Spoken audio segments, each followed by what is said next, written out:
திருமாவளவன் அவர்கள் வந்து அறிக்கை விட்டதுக்கு அப்புறம் தான் அதுக்கும் அனுமதி கிடைச்சிருக்கு. இன்னைக்கு இன்னைக்கு யூடியூப்லயும் சமூக வலைதளங்களையும் உட்காந்துட்டு வாய்க்கிலேயே வேக்கான பேசுறவனுங்க, ஏன் நீங்க பேசுறது இல்ல?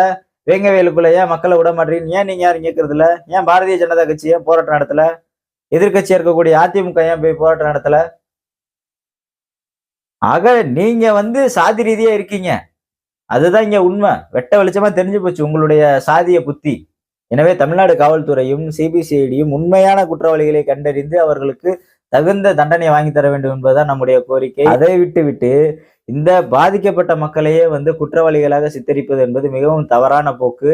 இந்த போக்கை தயவு செஞ்சு கைவிட வேண்டும். தமிழக முதல்வர் இதில் தனிப்பட்ட முறையில் தலையிட்டு இந்த விஷயத்தில் உண்மையான குற்றவாளிகளை கண்டறிந்து அவர்களுக்கு உரிய தண்டனை வழங்க வேண்டும் என்பதை நாம் கேட்டுக்கொள்கிறோம். இந்த அரசாங்கம் என்பது தலித் விரோத போக்கை கடைபிடிப்பது